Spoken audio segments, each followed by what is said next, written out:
All right, guys, happy Friday. It looks like the President Macron timer has expired. Color me shocked. Homie sent a big bad 100-page legal threat with "do not publicize" scribbled on it, and it looks like he wasn't exactly being sincere. Plus, in the event that you missed my Instagram series yesterday, I got a major scoop on the Justin Baldoni versus Blake Lively situation. There's this woman on Instagram that is calling this our Roman Empire, and it kind of is right now. Long story short, the unexpected villain in all of this is Ryan Reynolds, allegedly, and I've received more intel to that effect overnight, so I will be sharing that with you. But first, I want to discuss the CEO of the Daily Wire.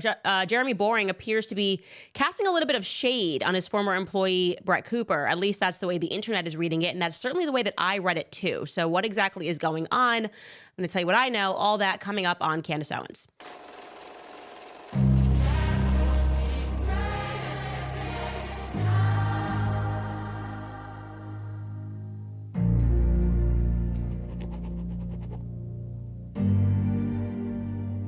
All right, so people that are old and toddlers and women that are over the pregnancy 25-week mark, all savages. I'm telling you, just tell the truth all the time. That's where I'm at right now. That's what I'm feeling right now. And I want to talk about this Brett Cooper thing because it perturbed me a tiny bit. And I'm going to be very honest to you guys about my investment in this right at the top and just tell you exactly what's gone on in the background, because it's becoming pretty obvious to me that there seems to be an effort, a concerted effort to try to sort of destroy Brett Cooper's reputation before she's even begun her new independent venture. So I'll tell you who I was contacted by. Anyways, just a recap, obviously, it's all over YouTube. It's literally everywhere. It's even now on Joe Rogan. The Brett Cooper saga made its way to Joe Rogan last night. I have a clip of that for you. But we covered this at the end of last year because it was a major announcement. Brett Cooper announced that she was leaving the comment section, leaving the Daily Wire. It was a rather strained video that she gave at the end of last year. It kind of seemed like she was fighting back tears. And I basically gave my assessment. I thought the company, in my view, actually handled it as professionally as it could have plausibly been handled, given the firestorm of internet innuendo that was leading up to that moment. People suggesting that she was being pushed out, people suggesting that there were issues. They were trying to create a clone of Brett Cooper. But it was obvious, as I said to the public, that there was at least some level of drama which involved her now former best friend and maid of honor in her wedding earlier that year, who had replaced her, a young woman who was formerly her producer named Reagan Conrad. Okay. Brett Cooper stopped following the girl. This is relevant to what I'm going to say in a little bit. She stopped following her. She deleted her across all her socials, plus deleted her from the wedding pictures that she had posted. So there's no debate here. They are not friends, obviously. Okay, fine. Your friendships end, again, not the biggest deal. So then, faster than anyone could have possibly predicted, they just rolled out the new comment section without Brett Cooper. And it seemed like Reagan very much was behaving identical to Brett, and it was not good. The market just rejected the show. And I'm not talking about like, maybe give it some time and we'll warm up to it. I mean, I am talking a firm 90% viewership dip that just seems to get worse every single week. So I'm just showing you really quickly here. These were the views when Brett Cooper was the host of the comment section. You can see she was basically, I would say, averaging 500,000 views, and then she was hitting 1 million views or 2 million views on certain videos. And here are the views today. Here is the snapshot today. So, high end would be 54,000 views is the highest I can see on this screenshot. Low end, 19,000 views. That was posted 16 hours ago. So maybe we're averaging 30,000 views per an episode. Okay, that's a huge dip. As I said, market has responded. The market has answered. The market has said no. And not everything that you put out as a company works out. And that's just a true thing. You take a lot of risk, and sometimes that risk does not pay off. For an example, when I was at the Daily Wire, I was doing these cooking show segments, and people did not like it. I thought my food was good. People did not want to see Candace cooking. They just want to see Candace spilling the tea. They want to see Candace talking about a variety of topics. Fine. We just dumped it. Your job as a CEO when you're leading a company is you pivot, right? So you try something, bring it to the market responds. You either expand it because you got it right, or you shut it down when you get it wrong. More than anything in a leadership position, your role is to simply adapt to the market, okay? Not to blame the market and tell the market that it's wrong, just to simply adapt. So fast forward to this past month, and I start getting some really strange, specific calls from journalists, okay? So first, my PR person is informed at the end of last year, and this is exactly what was told to us, in January, there's going to be a big puff piece. This leak to us came from The Hollywood Reporter. It was a reporter at The Hollywood Reporter who was speaking about another reporter who was being put on what he described as a puff piece on Ben Shapiro. Why are we getting this phone call? Because Candace, you're going to be included in it. Why am I being included in this? Doesn't make any sense. Whatever. We get a weird phone call asking me questions about Brett Cooper. And I'm just like, I literally want nothing to do with this. Okay. So on January 13th, they ran this article, Hollywood Reporter, how Ben Shapiro conquered the MAGAverse. Okay. All right, Seth Abramovich, okay? But buried in this article, first, of course, mandatory paragraph, stab at Candace Owens. She's Hitler, Adolf Hitler, second coming of. And then suddenly like a little dig on Brett Cooper, kind of trying to maybe throw a little mud. Now, this came from the reporter, but he wrote, conservative social media users theorized that Cooper's Israel-Hamas opinions got her fired. But Cooper's camp dismisses this. Now, no one theorized that. If they did, it was such a small pocket of the internet. Maybe you saw a tweet or two. Nobody in that entire explosion of Brett Cooper leaving the Daily Wire was speaking about Israel and Hamas. Like that's like was not the theme on the internet. So I found that to be extraordinarily strange that I was then being asked about that, about her Groyper tweet, a Groyper's tweeting about her. I'm like, what do we even, she's a 23-year-old girl. She's got nothing to do with this. And why are you trying to combine us in this piece? It was weird. Okay, whatever, let it go. I gave one comment, like I basically don't know what you're talking about. 4 days later, I get contacted again. 4 days later, I'm contacted by The Spectator. Similar angle, trying to push this idea that Brett Cooper might be anti-Semitic like Candace. Now, it's a Spectator, so we know whoever's leaking this to The Spectator's gossip column is obviously a boomer, okay? Like, she is Gen Z, TikToker, famous, okay? Like, this is not making it in the circles. This is like old school PR. Let's contact my contact at The Spectator and get them to run this about Brett Cooper. And I refused to participate in this because it's just so grimy to me to have a girl whose life is just beginning. She just got married. She's 23 years old. No matter what happened, okay, let her move on in her life. Why are we trying to throw dirt on her name for something that we know is so objectively not true? Here's the title of the article that's just talking about how like in your face this was. It was entitled, "What's Going On Between Brett Cooper and Candace Owens?" The answer's nothing. There's nothing. But again, they're just trying to essentially dirty her name, realizing Candace is dealing with the entire ADL attacking her and calling her anti-Semitic. Wouldn't it be great if we just like threw a little bit of that on Brett Cooper too? So before she even starts her show.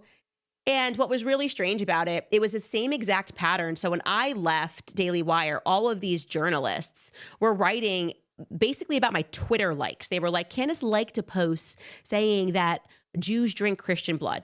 Obviously, it was not true. I was liking a post that had more in that. And then the person made a joke, "Are you drunk on Christian blood, Rabbi Shmuley?" Like, that's the context. But then all of these accounts start sharing that Candace thinks Jews drink Christian blood. So it was the same thing that was now being done to Brett Cooper. It was hyper-focusing on a like, because Brett Cooper, who likes all of my posts, because we work together, I like all of her posts, I like all of Matt Walsh's posts, I like Michael, like what if it comes across my feed, I just like it. And she liked a post, which was a wrap-up, like an annual wrap-up of everything that we did. And in that post, buried in it, was me speaking about my view on Palestine and Israel. So they're taking a like and translating it into Brett Cooper is an anti-Semite, okay? And this is what's in that Spectator article. Look at this. Cooper liking Owens's post raised questions. Does Cooper agree with Owens's take on the war in Gaza? Could this be tied to her departure from the Daily Wire? And does she plan to collaborate with Owens moving forward? And Brett responds, says, I like many of my friends' Instagram posts because we're friends. I'm unsure why liking my friend's end of year post a month ago is international news. But this reporter keeps pushing. He asks whether Cooper's like of Owens's post was a reflection of a change in her stance on Gaza or an act of post-wire solidarity. She again says, when a friend's post comes across my feed, I like them as friends do. So this really gives me the ick. I'm just saying this really gives me the ick. Later on in the article, a moment comes, and again, nobody saw this article, A, because it was behind a paywall. I only saw it because they asked me to participate in it. And I'll tell you what I said to the article, by the way. Like, this is my exact quote. I said, Candace Owens is too pregnant to comment. I'm not getting involved in this. It's petty. It should be beneath everybody. Whoever's orchestrating this from behind, it's ridiculous. But then it moved on to kind of this weird moment where Jeremy gives a comment and he says, a year ago, Brett told me if she were to ever leave the comment section, that Reagan should be her replacement. Daily Wire, the CEO of Jeremy Boring, Daily Wire co-CEO Jeremy Boring told Cockburn. 6 months later, Brett said she wanted to leave, and I realized that she was right. Reagan, in addition to being the producer of Comment Section for 2 years, is a huge talent and a great choice to carry on the show. But look at Cooper's response to this. She responds and says, I did not select Reagan. So you have two comments that are completely at odds with one another. She is not saying much, but she's disputing what he has said here. And it just sort of dies on the internet because I'm not sharing this article. I don't care about this article. And I think it's weird. I think the timing of this article is weird. Okay. This brings us now to today, or this week rather, is what I should say. And this video that starts circulating. So now you have 4 days later, January 17th, Brett directly disputed Jeremy's narrative in a piece. Nobody saw it. It's behind a paywall, whatever. Gen Z doesn't read this stuff anyways. Fast forward to this week, and you have a moderator on a Twitter community. I didn't even know that you could have a Twitter community. I didn't even know that Twitter had this function. And the community is called Daily Wire Fan Club. And they release this, okay? It is extremely upsetting and distressing that Brett Cooper can't be bothered to defend Reagan Conrad, especially since Brett recommended her as a replacement for the host of the comment section to Jeremy Boring. I only hope Brett eventually releases a statement of some kind to combat the vicious rumors. Now, parking aside, first off, this is very clearly an account that's pretending to be a man. No man starts a tweet with, it's extremely upsetting. You're talking about a 23-year-old girl, okay? If you are the grown adult man that is pictured in that photo, you need to get a life. Extremely upsetting. Oh my gosh. And now I see there's a new narrative that is being launched, which is Brett Cooper is a bad friend. And I'm going, what's happening here? So I watched this video, and apparently, I'll give you the context here. Jeremy Boring, the CEO, co-CEO of Daily Wire, released a commentary, and I think it is very fair to categorize it as extraordinarily passive-aggressive. Okay, so I'm watching it, I'm going, is it just me, or does this just seem off? Like something here is just off. And it turns out the entire internet read it exactly that way. And it's now everywhere, and people are commenting on how off it really is. And so to tee this up, I don't know why he's answering questions. This could be, we used to do this thing like you get to ask us questions, but it's usually for the host. I don't know the context of whether this is an all access live, but somebody asked him a question about mean comments and mean feedback that Reagan Conrad was getting on her show. And, the show is not taking off, sort of a thing. So he answers it, and I'm paraphrasing here, by saying, well, actually, he explicitly says Reagan is amazing. And also the comment section was not Brett's. Essentially, we created the show at the Daily Wire. Brett is tremendously talented. He says she's talented. She's great. She made the show her own, but also it was successful because of our marketing department, essentially. Like, it's not just Brett's, it's ours. And by the way, Reagan produced the show and also helped to write it. Okay. So I'm now going to cut to this YouTuber named The Quartering, who goes through what it is exactly that Jeremy says in this video so that you can just assess. Like, I think honestly, The Quartering, every thought that I had in my brain watching it, he kind of just said it. Here you go. Here's the first thing. What Reagan hasn't done is taking acting classes to be more like Brett Cooper. That is just completely absurd, and it's hurt my feelings a little bit that Brett hasn't done more to defend her friend. Whoa. So now, guy worth $100 million with $1 billion company is saying that Brett Cooper hurt his feelings because she hasn't defended Reagan, who is not Jeremy Boring, is not related to Jeremy Boring, has nothing to do with Jeremy. Why is his feelings hurt? He's like trying to guilt her into making some sort of statement promoting her old show, which she has absolutely no obligation to do. And also, they're not friends. And so the language of making it seem like they are presently friends, and you would therefore be, I know, the whole world knows that they're not friends.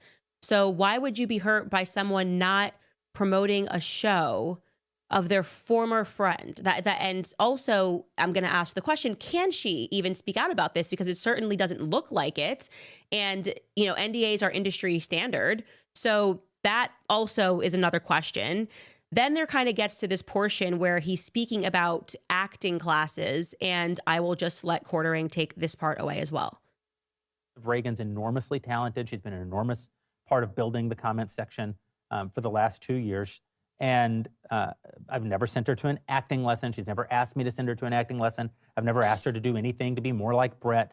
If anything, we've told her make the show as much your own as you can while maintaining the format. But she is like Brett because they are friends and collaborators, have been collaborators on the show. It's actually ironic because I did send Brett to various kinds of lessons as a performer. Oh, shade? Shade? Uh-oh. Performer, not acting lessons. Brett's a terrific actress and always, the entire time I've known her, she has been, as will be evident when you see the Pendragon cycle. But I did send her to dancing lessons and singing lessons in preparation for her role as Snow White. I sent her to dialogue coaching sessions to help her with her role in the Pendragon cycle, and that's good. That's like... I feel like this is kind of a backhanded compliment.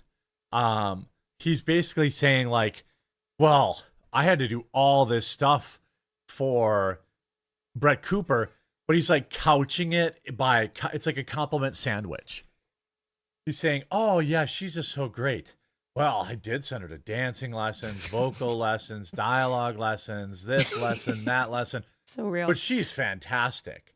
This is classic passive-aggressive compliment sandwich boss talk. That's how I read it. It just felt very backhanded, and I'm not sure why. I don't know why this is happening right now, why people can't just move on and have an amicable split, or if it's not amicable, just move on. Like, again, she's 23 years old. And once again, in that statement, he says friends.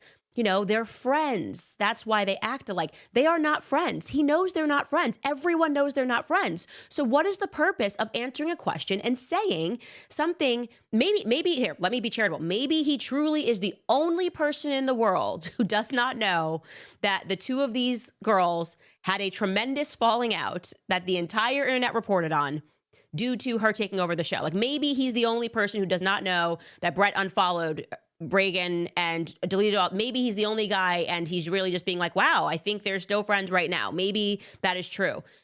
But I don't think that's true. I think he knows they're not friends, and he's saying this in a way that I just can't comprehend what is the actual purpose of this. And it does feel like a backhanded compliment towards a 23-year-old girl.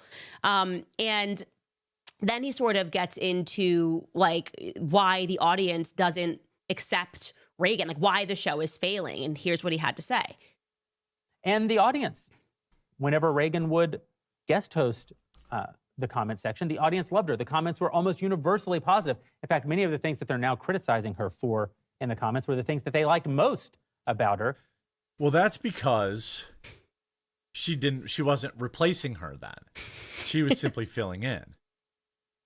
I do like this guy's like very common sense. Like everyone, yeah, it's a little different if I'm like, hey, Brett's going to fill in for me. And I was like, oh my God, great. I love to see that they're friends. And then like afterwards, you're like, just kidding. Brett was pretending to be her friend and she stabbed Candace in the throat.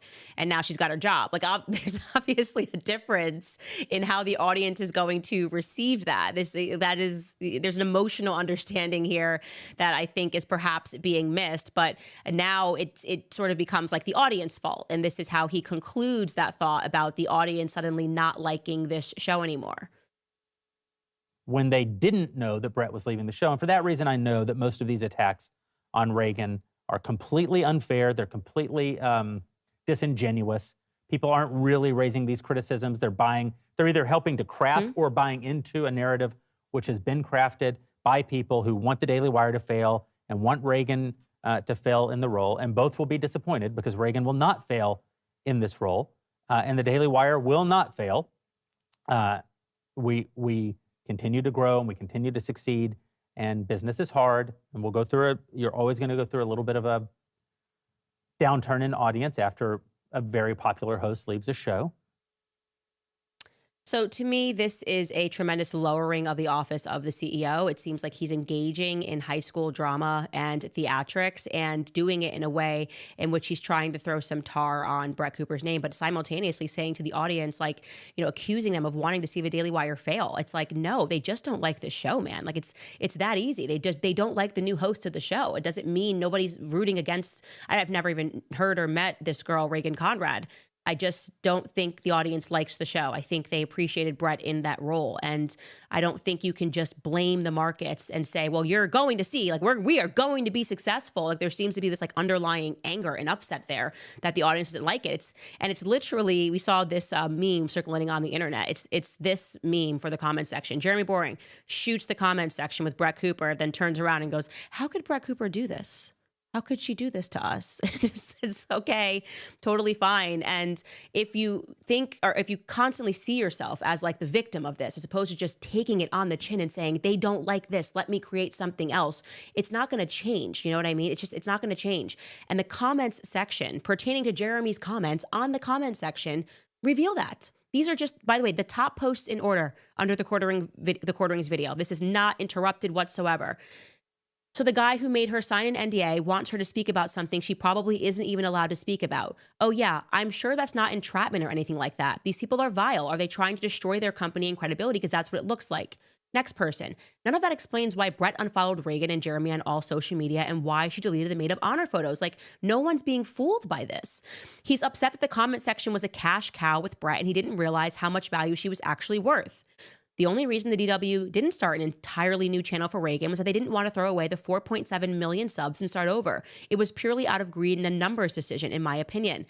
I think Jeremy is confusing his feelings with his wallet, since Reagan barely draws 10% of the views that Brett did.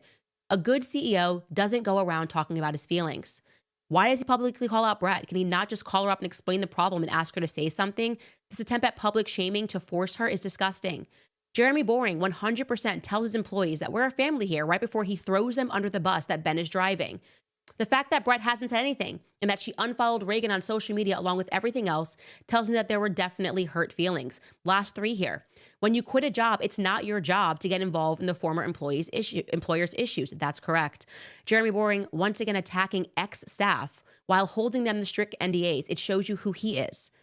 Lastly, the DW did Reagan a disservice by trying to insert her into Brett's show instead of launching Reagan's own show. And I really think that if they had paid attention to the comments and what people were saying as all this was going on, as opposed to just thinking that, well, you could just do this and replace, they wouldn't be in the situation in the first place. But it's just, like I said, tremendously unfair, ridiculous to assume that people are rooting against you or anybody's coordinating. I don't know the quartering. Joe Rogan is speaking about this yesterday with Warren Smith, like the guy who got fired for being sensible about the trans issue. He's been on the Daily Wire. He's following this saga and telling Joe Rogan about it. And they're questioning like the business decisions at the Daily Wire. There's no conspiracy here. This is a big thing that happened. People have a right to respond to it. People have a right to be concerned about it. And if you're going to carry on blaming other people and especially blaming a 23-year-old girl, it's not going to be a good look, and to whoever it is that's behind the scenes trying to orchestrate these pieces about Brett, it's nasty business. She's a young girl. You got to be able to break up sometimes and not have drama. And I'm not implying that that's Daily Wire. I'm telling you exactly who I got contacted by, Hollywood Reporter and The Spectator. I'm just saying that whoever is doing it, it's dirty business and it's not helping the businesses that you think that you're helping. It's certainly not helping Reagan's show by trying to throw mud on Brett Cooper, who hasn't even come back out yet. Ladies and gentlemen, that said, we will include a link to Brett Cooper's new YouTube channel under this episode because I want to support her because I resent that she's going through this. I really do resent that she's going through this as such a young girl. And she's so great and she's so kind and she's so classy and she has handled this in the best possible way. Certainly not in a way that I would handle it at 25 plus weeks pregnant. So we will leave it at that before we get into some Blake Lively stuff, which I'm so excited about. But first, I want to tell you guys some great news because we obviously love preborn. So there is the abortion pill reversal treatment, which provides women with a second opportunity to choose. It is bringing babies back to life. When you join forces with Preborn Ministries, you empower women to reverse the curse. What you might not be aware of is that even though Roe was overturned and abortion has been greatly restricted in many states, the abortion pill has superseded surgical abortions, accounting now for over 60% of all abortions. Preborn's network of clinics are on standby for women in their darkest hour. They meet them with God's love and free services to help them choose life. Through ultrasounds and the abortion pill reversal protocol, Preborn has rescued over 300,000 lives. You can start this new year right by supporting life and by donating to Preborn today. One ultrasound is just $28 and $140 will help rescue 5 babies. So to donate, you can just dial pound 250 and say the keyword baby. Again, that's pound 250 baby, or donate securely at preborn.com/Candace. That's preborn.com/Candace. Also to American Financing, great company. A lot of Americans are carrying large balances on high interest credit card debt. It is time to take control of that. If you're a homeowner and you've been wanting to figure out how to get your finances in order, you have to call my friends at American Financing today. American Financing salary-based mortgage consultants are helping homeowners just like you tap into their home's equity to get out of high-interest debt. They are saving their average customer $800 a month. All it takes is a 10-minute, no-cost, no-obligation phone call to find out how much you could be saving. And if you start today, you may not even have to make the next 2 months' mortgage payments. So call American Financing today at 800-795-1210. Again, that's 800-795-1210, or you can visit them on the web at americanfinancing.net/Owens. Again, that's americanfinancing.net/Owens. Okay.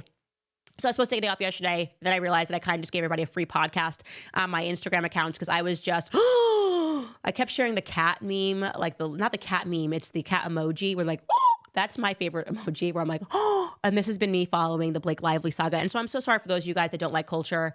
My show is just a mix of everything. I'm into politics. I'm into culture. One day we're doing a deep dive on Kamala Harris. Next week we'll be into Emmanuel Macron.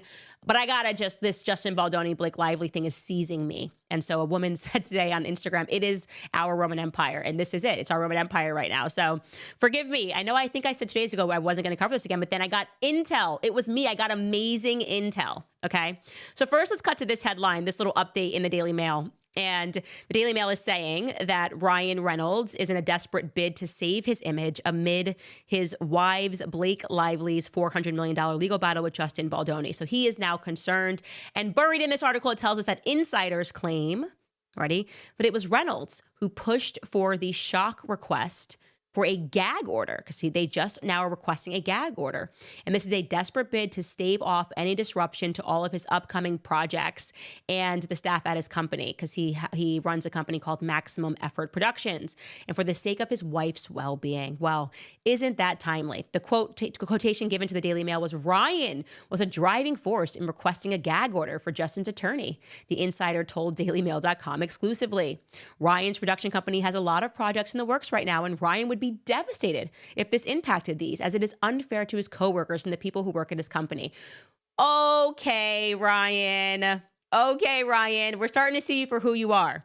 Rather hilariously, apparently there was some medium who went on the show, I should have dug up the clip for you guys to watch, and predicted the day before yesterday that this entire Blake Lively thing was going to shift around, and it was going to be about Ryan Reynolds. It was going to be bad for Ryan Reynolds. She told this to Drew Pinsky, and I did not know this. And when I got my tip yesterday, I just started sharing it because I was going, this is the only thing that makes sense. The person who wrote to me said that they worked on the set of It Ends With Us, okay? And that the villain in this entire story is not Blake Lively. It's not Justin Baldoni, but it is Ryan Reynolds. And now I look at him and I just go, how did I not see? Look, he puts Botox in his forehead. Of course. He's a madman. Of course. Obviously. So essentially what they said is this is what happened. They said that you have on set these things that are called dailies, which is essentially all of the footage that was shot in one day. They said one day Ryan Reynolds comes to set. This is the backstory. Comes to set, reviews the dailies, the raw footage, whatever that was shot today, reviews the script. And then he goes into his trailer, allegedly, Don't gag order or sue me, Ryan Reynolds. Okay, I don't want to be involved in your drama. I'm just telling my audience what I was told. He goes into Blake Lively's trailer and they have an argument. All of the production assistants overheard the argument. Okay, now what was at the root of that argument? We don't know, but we can assume it had something to do with what he saw in these dailies, what he read in the script. Who even knows what led him to even visit on this day? And the person says that from that day forward, he started involving himself, that he basically became a chaperone for her on set. He was there basically every day, involved in the projects, wanting to rewrite lines, and suddenly Ryan Reynolds was trying to wrangle this project from Justin Baldoni, okay? So that is first and foremost positively fascinating, because I didn't even consider the angle that there had been some sort of a fight that took place between Blake Lively and Ryan Reynolds that switched things. But it makes sense when you look at the lawsuit, because Justin Baldoni is like, we offered her an intimacy coordinator and she was not okay with it. Then suddenly in her complaint, which I am now referring to as Ryan Reynolds' complaint, she's like, there was no intimacy coordinator. And he's like, she was totally fine and joking with me about this stuff. And then all of a sudden in the complaint, she's like, why is he riffing at all? Like, we have to just stay in character at all times, which is a bizarre thing for any actor or actress to say, because riffing is a part of the job. Like, you know, I only did drama club when I was in like 8th grade. I think I was a munchkin in The Wizard of Oz. But even I knew that you got to riff, because you got to be able to riff. That's the whole point. Something could go wrong and you got to be able to be on your feet. So it was oddly particular for her to say he was not in character or this or whatever it was. But when you add that she was okay with everything until a certain day, it starts to make sense. So let's go through some of these elements. So the person then told me that what followed was essentially Justin Baldoni being completely sideswept by Ryan, just trying to peacock him and show him that, like, it doesn't matter who you are. Like, I'm the A-lister. I am Ryan Reynolds. I have A-list friends. I'm friends with Taylor Swift. I am friends with Hugh Jackman. I'm the person that plays Deadpool.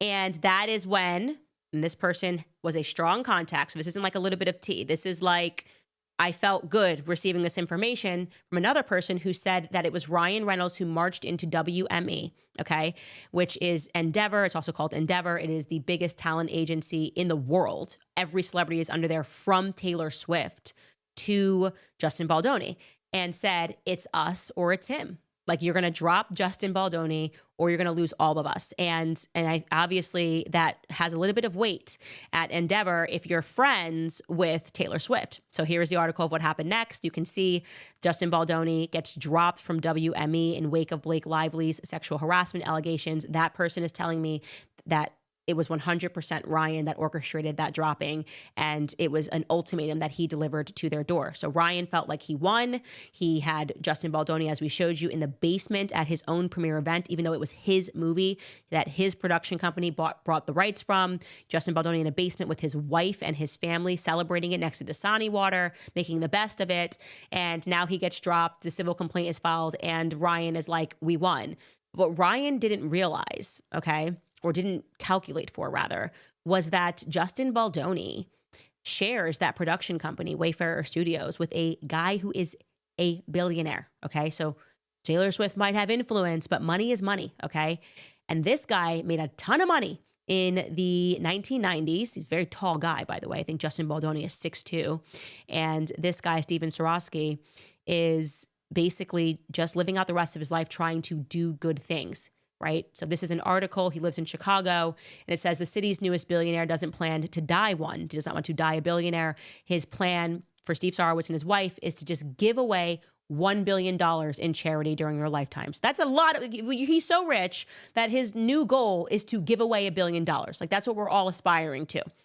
And this guy, like I said, is just Dr. Do-Good. He has no horse in this race. He wanted to establish Wayfarer Studios to do and to bring stories to life that have really good messages. And I haven't read this book, It Ends With Us, but apparently there's a really good message. And apparently what I am told is Justin Baldoni truly is kind of one of these bleeding heart libs, as is this guy, Steve Sarowski. And they just wanted to, like, do good things. And they're like true feminists, you know? Like, how can we bring stories to life that tell the story of women's struggles, okay? Maybe not someone that would invite me over for tea, but whatever. So this guy, for no reason, because of Ryan Reynolds, gets blacklisted from Hollywood, because that's how it works. When Endeavor says you're out, okay? When Taylor Swift says you're out, you're out. I'm not saying she did, But I'm saying that I'm sure her name meant something with like, we're going to leave. And Taylor Swift is the godmother to all of our children. And this guy's not taking that sitting down. And so what I'm hearing is that he was the one that was sort of like, hey, like, this is not okay. That all of this is happening because of the ego or because of the jealousy of Ryan Reynolds, like a small man who got jealous, came to set, got jealous, and is essentially trying to destroy the movie, trying to destroy this company, and getting an actual good company blacklisted from Hollywood using his A-list contacts. Now, here's what's fascinating. This is not the first time. When you then start recognizing that this could have been a Ryan Reynolds personality issue, that Ryan Reynolds has been accused of being controlling before. Let's remember, he dates women that are like about a decade younger than him, marries women that are younger than him. When he met Scarlett Johansson, who he was married to first, she was 20, he was 28 or 29, and then they got married. And nobody really knew why they got divorced, but the closest that Scarlett Johansson ever came to suggesting why they got divorced was for Elle magazine. When she was talking, she said this, and I'm going to show you. It says, I'm sorry, talking to Cosmopolitan, ScarJo, without naming any names, said the logistics of being with one another as an actor are challenging. There has to be a real understanding of how you share your time, especially when two people's careers are going at the same rate, or even if one person is more successful than the other, that also proves challenging. There may be a competitive thing. And the writer includes, that's all the explanation you're ever going to get from ScarJo on this one. But since she's currently with an art dealer, we assume she's not talking about her current relationship and most likely about the 3 years that she spent married to Ryan Reynolds, who is, as you may know, an actor. Okay, so that's her speaking about her relationship, why it maybe fell apart. And when you start to realize that all of this is going on in the background with Ryan Reynolds and he's at set every day, you start realizing just how over-involved he was in a film that had nothing to do with him. So we knew that he had a blow up. They had a blow up. Ryan Reynolds allegedly screamed in Justin Baldoni's face at his apartment. Justin Baldoni said he was humiliated, that he had never been screamed at like that in his entire life. And despite this, Ryan Reynolds injected himself and brought his A-list friends in the form of Hugh Jackman, Wolverine, to set to create promos, promos for It Ends With Us. But in this promo, he's very clearly taking a jab at Justin Baldoni. Listen to what he says. Okay. Oh, God. This is cool. It's not every day the husband gets to interview his wife's love interest in a film. It's kind of crazy. I don't remember seeing this on the Let's schedule. dive in, shall we? So I saw you posing in a photo with Mrs. Reynolds, and I'm sorry, what do you call her? Do you guys have a nickname or something? Okay, no, just so it's Mrs. Okay. No. It's not every day a guy gets to interview the love interest of his best friend's wife, and the guy trying to replace Ryan as a husband and me as his best mate. Holy What the hell are you doing messing with my best buddy's wife? Sir, I have no idea what's happening at all today.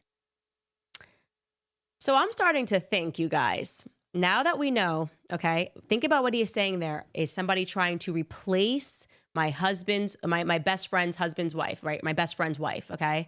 He's basically like shooting this with Brandon Sklenner, because that's not Justin Baldoni, but he knows Justin Baldoni is, probably 5 feet away. It's Justin Baldoni's film.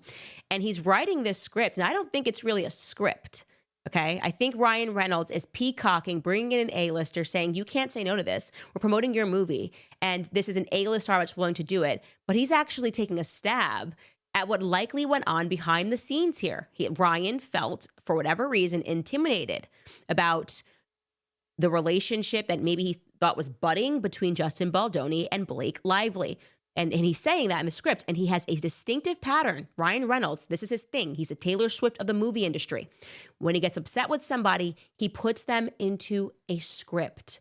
And sometimes it's people that he's working with, actors on set. When he gets mad or he gets angry, he steps out of character and goes off script and uses the character to diminish the actor. How do we know this? Because TJ Miller, and they made up after this, I will say that, spoke about this on Adam Carolla's podcast. He was saying he would never work with Ryan Reynolds, basically saying he was an absolute jerk, and that they had this weird moment where Ryan Reynolds used his character Deadpool to basically strip him down in real life. Take a listen to what TJ Miller had to say. We had a really weird moment on Deadpool where he said, let's do one more take. And everyone was like, okay. And I was like, yeah, I'm fine. And then as the character, he was like horrifically mean to me. But to me. Cathartic. As if I'm Weasel. Right. So he was like, you know what's great about you, Weasel? You're not the star, but you just, you do just enough exposition that it's funny, and then we can leave and get back to the real movie. So he's riffing. How much riffing was done? A lot, and he's a great improviser. And how much of it made the cut? A lot of it, and then the stuff that they kept, and you see in the reel, it's a lot of it is what he's doing. I'm riffing. Also, the writers were so incredible. But what went south in that moment? Did you react to it? I just kind of listened and thought it was weird, and then I got off stage because then they finally were like, cut. And then I got off stage and I walked over, and the whole crew was acting weird. And then I went up to Kate and I was like, that was weird, right? And she was like, of course it was weird. It was insane. It was insane. And everybody was looking at each other like, what the is he doing? So this is Ryan Reynolds' thing. This is how he offsets his emotion. He channels it through his characters. Like, look, think again, what did he say in that scene? Oh, it's not every day you get to interview the guy that's trying to hit on your wife or whatever it is. And he's using Brandon Sklenar, but this isn't about Brandon Sklenar. This is about how Ryan feels about Justin Baldoni. That is what I believe is happening. And you see this again. I know that we already showed you this, but I'm going to show you now because now that we have the context that Ryan was the one that was sent on a spiral because of something he saw potentially in the dailies. Again, this is all allegedly. Now rewatch that nice pool scene while we know in the lawsuit that he included a bit about, his wife just gave birth and she was losing weight and basically making fun of the fact that Justin Baldoni is a feminist and has a feminist podcast. Now watch that nice pool scene where he decided to include a stab at Justin Baldoni. Who are you? Well, I'm Deadpool. And I guess you're Deadpool too. But in here, everybody calls me Nice Pool. Oh my goodness, wait till you see Lady Pool. She is gorgeous. She just had a baby too and can't even tell. I don't think you're supposed to say that. That's okay. I identify as a feminist, right? And there's more. There's a lot of stuff that didn't make the movie where he is more explicit in making fun of Justin Baldoni. People are noticing that he even did his hair like Justin Baldoni. The short hair that he has right now is not his usual hair. That was for the film. He usually has it up in a ponytail and it's long. So this was very much meant to be like, I am just now outwardly making fun of you and saying everything that I want to say while pretending that I'm in character or promoting even your own movie. And this pattern of him being controlling, even going from ScarJo, somebody mentioned to me, actually, I think it was Brett Cooper, pointed out to me, and I shared it on my stories, that the director of Deadpool, the first director of Deadpool, is this guy named Tim Miller. And he stepped down from the job. And the quotation that he gave was essentially, according to him, the issue was Ryan Reynolds. He left the franchise because him and Ryan Reynolds could not get along. And he explicitly says, according to him, that Ryan Reynolds wanted to, quote unquote, control the franchise. So Ryan Reynolds has control issues, and something that happened on that set triggered him to feel that he was not in control of his relationships. Now, again, this is me speculating based off of all of the evidence and the picture that is now being painted, that basically Ryan has been on one big rant and wants to destroy Justin Baldoni. Now, I'm beginning to ask myself, because I just got contacted and I wish the show could have just been 2 hours later, but somebody else who is very connected to this reached out and said, Candace, you're 90% there. You're just missing one thing.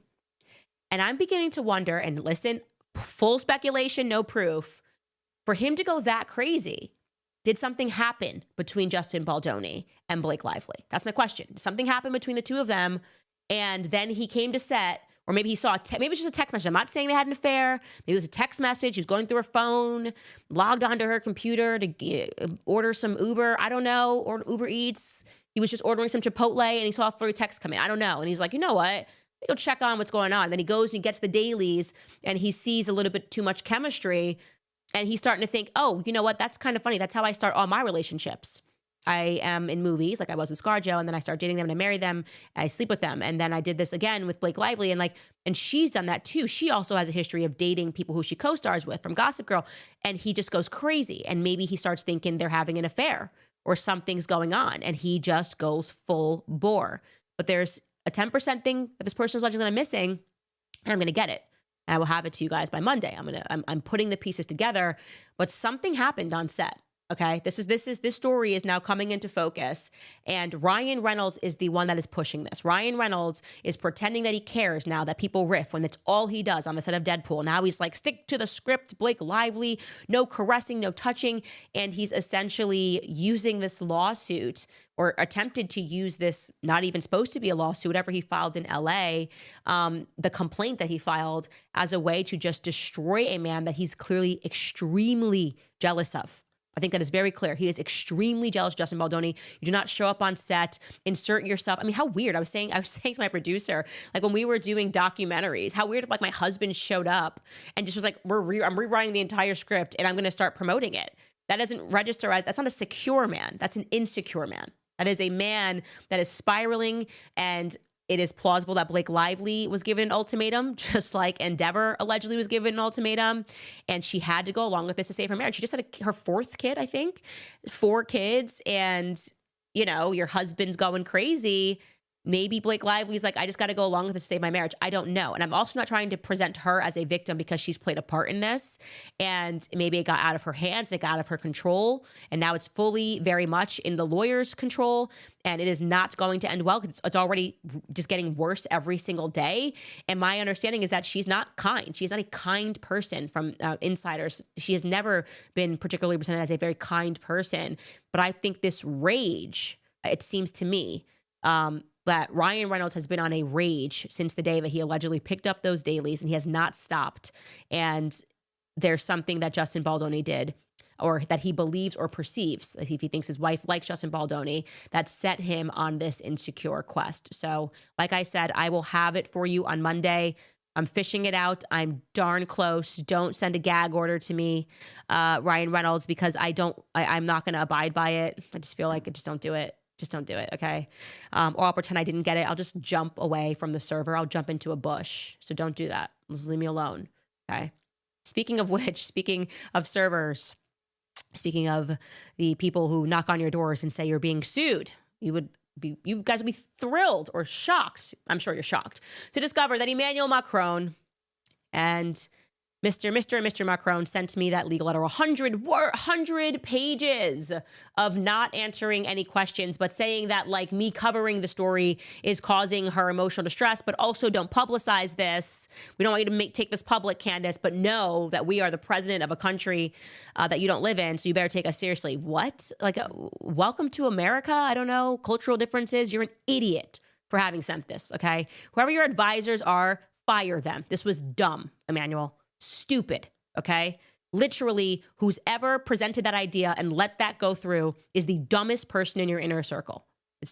Now, maybe people thought it was crazy. Now everyone now realizes something here is real, okay? Because this is not what sitting presidents do. So we gave them a full week and 21 questions. Very simple questions. You can pull some of these questions up. These are majority yes or no questions that we gave them back. You know, we're not trying to lie on you. So can you answer some basic questions like, did Brigitte Macron ever use the name Veronique? That's question number 5. You might be asking, I wonder why Candace is asking that very specific question. Yeah, you're going to want to know. Can you identify each child in the Amiens family photograph and their current whereabouts?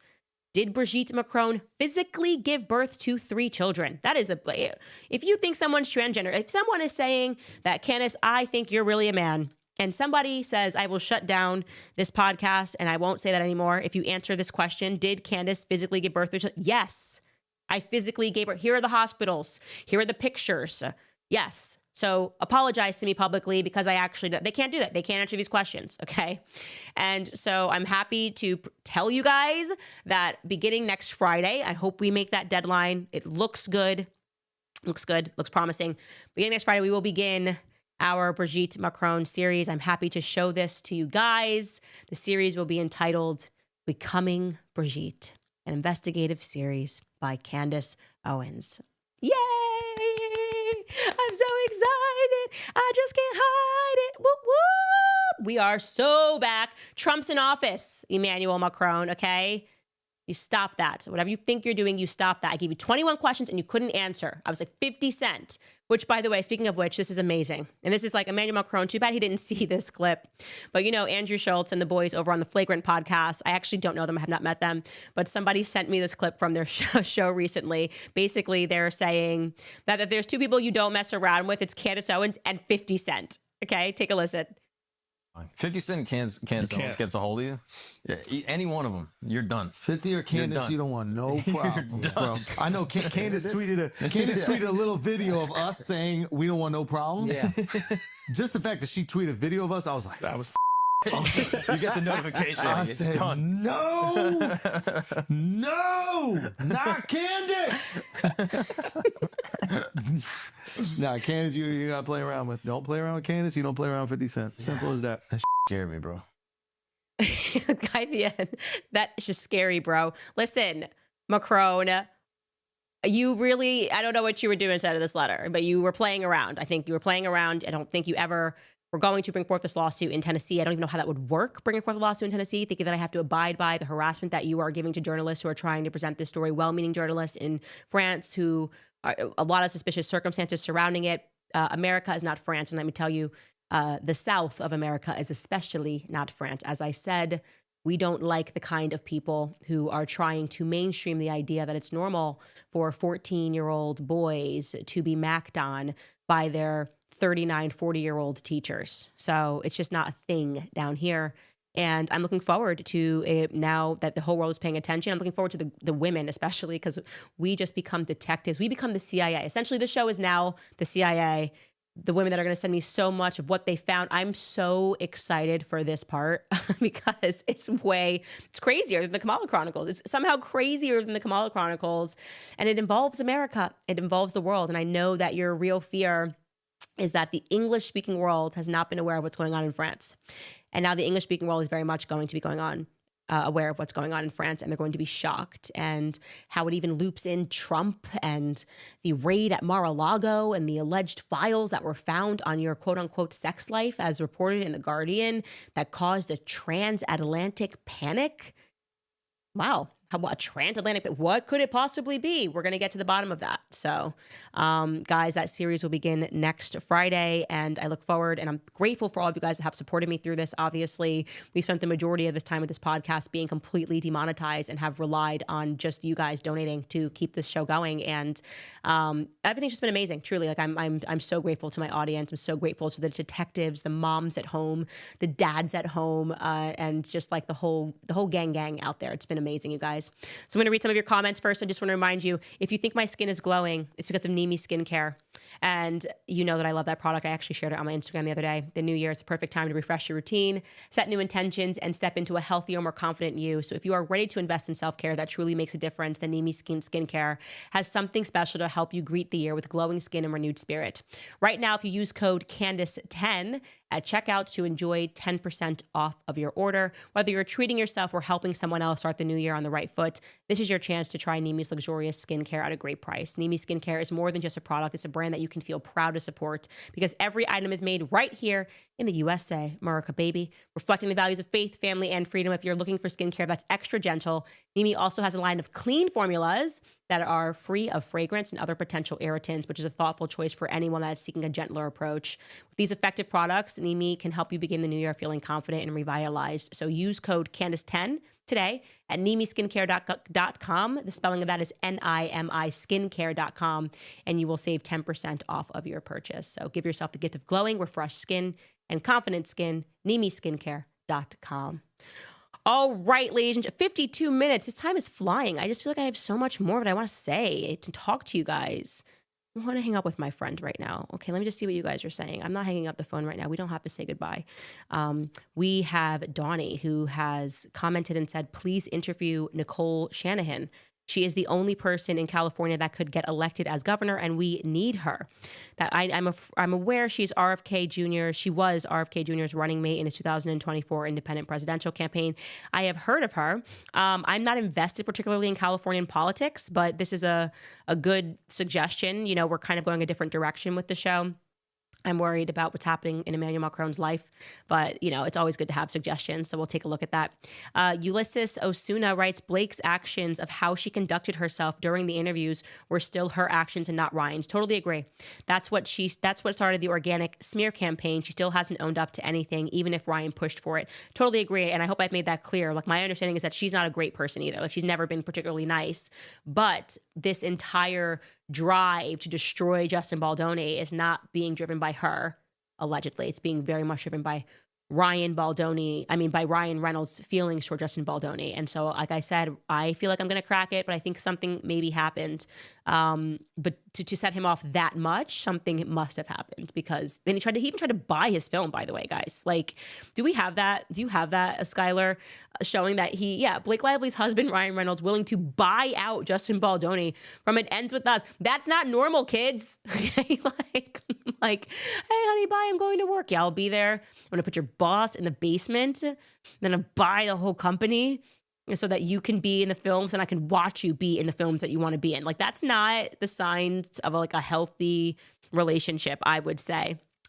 Sister Bethy writes, Candace, I agree. Generation X is very immature. They are 50 and up competing with 30-year-olds. They're embarrassing to us all. I'm a Gen Xer, but they make us look bad. And Candace, I wish you were Trump's press secretary. Everyone would look forward to your press conferences. I know, it would be so fun, but it can't happen, dude. I've made myself an enemy of AIPAC, and the rule is, it's like, you just can't work in the administration if AIPAC hates you. It doesn't work like that. And actually, I wish I could do that, but I don't, actually. I love what I do here. This is so much more fun. Like, I couldn't be up on the podium being like, let me take your question, but first, have you seen the report about Justin Baldoni? Like, whoa, but did you see the video about Brett Cooper? I wouldn't be allowed to do that. And I don't want to exist anywhere where I can't be my full self. Maybe I could do that. They'd be very confused, but I probably could do that. If Joe Biden can be president, I can be a press secretary that just speaks about cultural issues. Ben Coyne writes, Candace, I appreciate how strong your faith is as a Catholic. It makes me feel more confident in my own and inspired me to participate more in the faith as well as at my local parish. So thank you. I love that, Ben. Challenge yourself to learn the Latin liturgy. That's my challenge this year. I have not learned it, but I have a missal, so it's like English and Latin, and I'm getting better. And it's a fun challenge to feel like a kid again and realize that you don't know anything. And actually, it's great to have Latin as a language. It's just like the root word there. I think it's a very good challenge that I've taken on this year, or last year rather, is when I started it. Alaska Dog Lady writes, Netflix has a Jerry Springer doc. He did an episode with actual Klansmen. When asked why he would do that as a Jew, he said, these people killed my ancestors, but I censor no one. We need that 90s energy back. Yeah, I have pulled clips of the people that Oprah interviewed. It is crazy how much we have been censored even since the 90s. You don't even realize that. Like, they were having all sorts of people challenging conversations, but I think it's growing more censorious because they're not able to control people. And so they're just kind of freaking out, like, especially all of these moves to like censor Gen Z because Gen Z is not pro-Israel, whatever. It's like crazy. And you only do that when you're losing control. Like, censorship wasn't a thing when Obama was in office. Then suddenly people demanded it when they realized, like, whoa, we didn't expect all these people to vote for Donald Trump. We were kind of telling them who to vote for, and they were doing it. So I think that's definitely one piece of it, is a lack of control, more people just waking up to what the media entity actually is, which is something that's quite evil. This person writes, regarding Blake, this would make sense because her interviews during the press for this movie almost seemed like she was trying to make it fail. Maybe she was pressured from Ryan there as well. I don't know. Obviously, Justin Baldoni did not want it to fail. I don't know that she would either, because it would be something that's on her resume. And also, if I'm correct, she was a producer on the movie. Like, she was given a producer credit. But I think they definitely wanted, or rather Ryan Reynolds wanted Justin to fail. Martha writes, hi, Candace, when are you going to collab with House and Habit? Love you, girl. I did an interview with her, Jessica Reed. She's great. She's phenomenal. And I like her a lot. So I would love to collab with her, but I just got to have this baby first. Also, guys, reminding you, we are still selling our Standis cups, our new ones that you requested, the purple Standis cup. Everything is fake and gay because it is, and we know it. And just to be clear, YouTube, we say gay. We are not mocking homosexuals. We are back in the 90s when we say fake and gay. It's the general climate of everything that's happening. And so next week is going to be a banger. I will have the final tea and figure out what happened that set Ryan off on set, allegedly. And we also have, again, if we can bring up that Becoming Brigitte series, which will begin on Friday. Do you think she'll send me a gag order? She did this like whole spread, by the way, yesterday in Paris match, and it was like Brigitte will return, you know, anybody saying anything for her, like blow for blow was the language that it was in French, obviously, and she will return blow for blow. I wasn't mentioned in the article, but I was just thinking like, is she gonna hit me? Men shouldn't hit women. That feels very wrong. Anyways, we'll see you guys on Monday.